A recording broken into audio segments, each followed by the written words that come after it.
Hello friends, welcome to Indian flavours. இன்றைக்கி நம்ம பார்க்க போகிற ரெசிபி மட்டன் எலும்பு சூப்புங்க.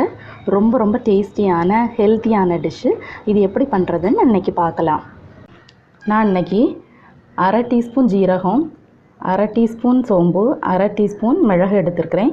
இதை இடிக்கல்ல நம்ம சேர்த்து இடிச்சுக்க போகிறோம். இப்போ இதை நம்ம நல்லா இடிச்சுக்கிட்டோம். இது ஓரளவுக்கு பவுட்ரு பண்ணால் போதும், ஃபைனாக பவுட்ரு பண்ணணும் அப்படின்னு இல்லை. நீங்கள் மிக்ஸி கூட யூஸ் பண்ணி பவுட்ரு பண்ணிக்கலாம். இப்போ ஒரு பாத்திரத்தை ஹீட் பண்ணிக்கலாம். பாத்திரம் ஹீட் ஆனதும் அதில் 2 டீஸ்பூன் எண்ணெய் சேர்த்துக்கலாம். நான் இன்றைக்கி தேங்காய் எண்ணெய் சேர்த்துருக்கேன். நீங்கள் நல்லெண்ணெய் கூட சேர்த்துக்கலாம். இப்போ எண்ணெய் சூடானதும் அதில் ஒரு பட்டை 2 கிராம்பு சேர்த்துக்கோங்க. 5 சின்ன வெங்காயத்தை நசுக்கி வச்சுருக்கிறேன், அதையும் சேர்த்துக்கிறேன். இப்போ இதில் 5 பல் பூண்டு, ஒரு சின்ன துண்டு இஞ்சி நசுக்கி வச்சுருக்கிறேன், அதையும் சேர்த்துக்கிறேன்.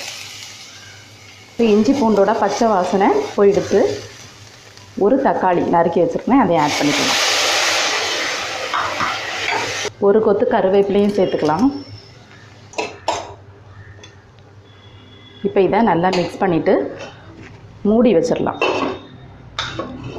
மூடி வச்சு வேக வச்சா தான் தக்காளி சீக்கிரமே வேகும், அதுக்காக தான் மூடி வைக்கிறோம். இப்போ தக்காளி வெந்துருச்சு. இந்த டைமில் ஒரு 1/4 டீஸ்பூன் மஞ்சள் தூள் சேர்த்துக்கிறேன். கூடவே நம்ம இடித்து வச்சுருந்தோம்ல அந்த மசாலா, அதையும் சேர்த்துக்கிறேன். சேர்த்துட்டு நல்லா மிக்ஸ் பண்ணிடலாம். மசாலாவோட பச்சை வாசனை போகிறது வரைக்கும் நல்லா வதக்கிக்கிறேன்.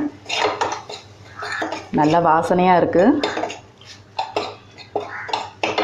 இப்போ மசாலாவோட பச்சை வாசனை எல்லாமே போயிடுச்சு. நான் இன்றைக்கி 1/4 கிலோ மட்டன் எலும்பு நல்லா வாஷ் பண்ணி வச்சுருக்கிறேன், அதையும் சேர்த்துக்கலாம்.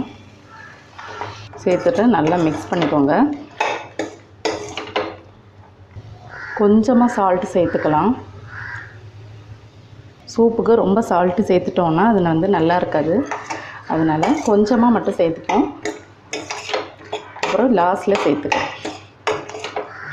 நல்லா மிக்ஸ் பண்ணிவிட்டு வாட்டர் ஆட் பண்ண போகிறோம். வாட்டர் ஆட் பண்ணிக்கலாம். நான் இன்றைக்கி 5 கப் வாட்டர் ஆட் பண்ணியிருக்கேன். இது மட்டன் சூப் பண்ணும்போது கொஞ்சம் ஈரல் சேர்த்துக்கோங்க, இது ஹெல்த்துக்கு ரொம்ப நல்லது. இந்த மட்டன் எலும்பு சூப் அடிக்கடி சளி பிடிக்கிற குழந்தைங்க, ரொம்ப வீக்காக இருக்கிற குழந்தைங்களுக்கெல்லாம் ரொம்பவே நல்லது. ஸோ அடிக்கடி செஞ்சு கொடுங்க, நல்ல இம்ப்ரூவ்மெண்ட் இருக்கும். பெரியவங்களுக்கும் நெஞ்ச சளி பிடிச்சவங்களுக்கெல்லாம் இது சாப்பிடலாம், நல்ல ஒரு ரிலீஃப் கிடைக்கும். செஞ்சு பாருங்கள். இப்போ இது கொதிக்கட்டும். இப்போ பார்த்தீங்கன்னா சூப்பு நல்லாவே கொதிச்சிருச்சு. நான் பச்சை மிளகா ஆட் பண்ணுறத சொல்ல மறந்துட்டேன்.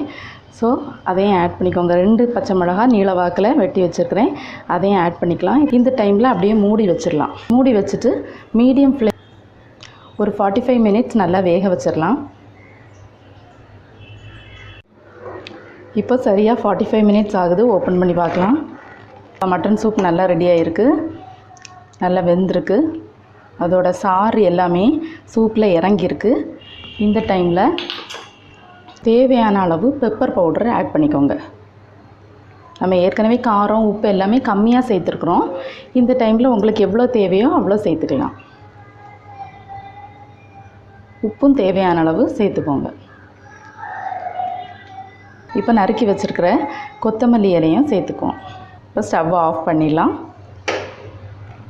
இப்போது சுட சுட மட்டன் சூப் சூப்பராக ரெடி ஆகிடுச்சுங்க. கண்டிப்பாக நீங்களும் உங்கள் வீட்டில் செஞ்சு பாருங்கள். செஞ்சு பார்த்துட்டு எப்படி இருந்துச்சுன்னு உங்களோட கமெண்ட் சொல்லுங்கள். இந்த வீடியோ உங்களுக்கு பிடிச்சிருந்தா லைக் பண்ணுங்கள், மறக்காமல் என்னோடய சேனலுக்கு சப்ஸ்கிரைப் பண்ணுங்கள். தேங்க்யூ.